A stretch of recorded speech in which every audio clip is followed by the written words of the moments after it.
I get paid to rock the nation. Rolling. Hold it now. Hot Tuesday morning to you, Rolling. Yes, indeed, Tom. It is indeed hot. Hey, hope all is well. Each of you are. Things are not well, though, in the South.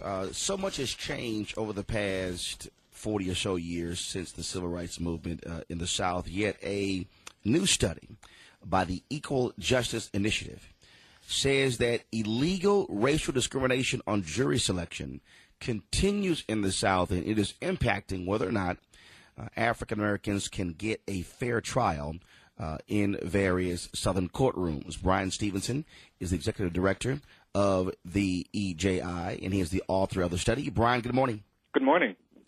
This obviously is a disturbing study that you guys have done, and so how widespread is illegal racial discrimination across the South, and where is it most egregious?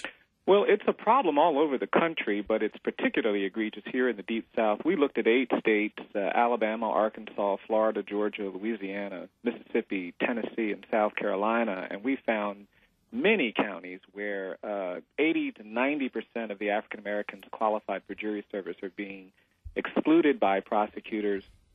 We've got cases where minority defendants have been tried by all-white juries in majority-black counties. We just got a reversal last year out of Dallas County, Alabama, where an African-American was tried in a county that's 60% black, but he was tried by an all-white jury after the prosecutor excluded all of the African-Americans qualified for jury service. And the problem is that this has been going on for decades. For many decades, it was an intentional policy to keep blacks off juries. Now it still seems very intentional, and it's being tolerated by too many courts, and we really believe it's time to start enforcing the laws that prohibit this kind of discrimination. Now for the folks who don't realize what those laws are, what can be done to prohibit this?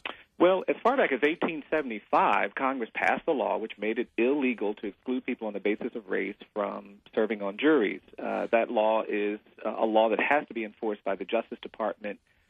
Roland, it has never been enforced. Why? Why hasn't it never been enforced? Yeah, we have not had the kind of leadership. We have not had the commitment. In the 1920s and 30s and 40s, Southern prosecutors said, well, look, if you start putting black people on juries, we're going to have more lynchings. And they used the threat of lynching and racial violence to keep the jury all white. In the 50s and 60s, when African Americans were being victimized by racial violence and terrorism, prosecutors had no interest in putting African Americans on juries. And so it was only the 70s and 80s when we started to see more people of color being put in the jury pools.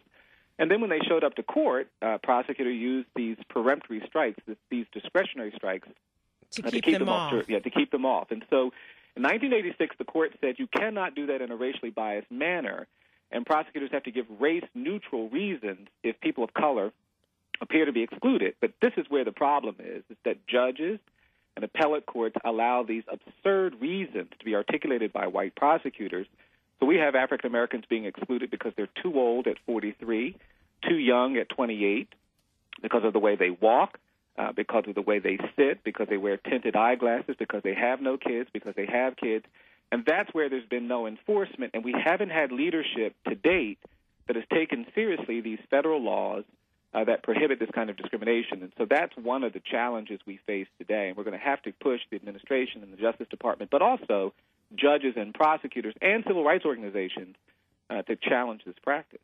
I think it also has been difficult because you have a Supreme Court that, frankly, when you bring these cases to them, a lot of times they'll say, well, we don't see it as an issue. That's absolutely correct. And even this term, they upheld a case where there was widespread underrepresentation of people of color. So that's absolutely part of the problem.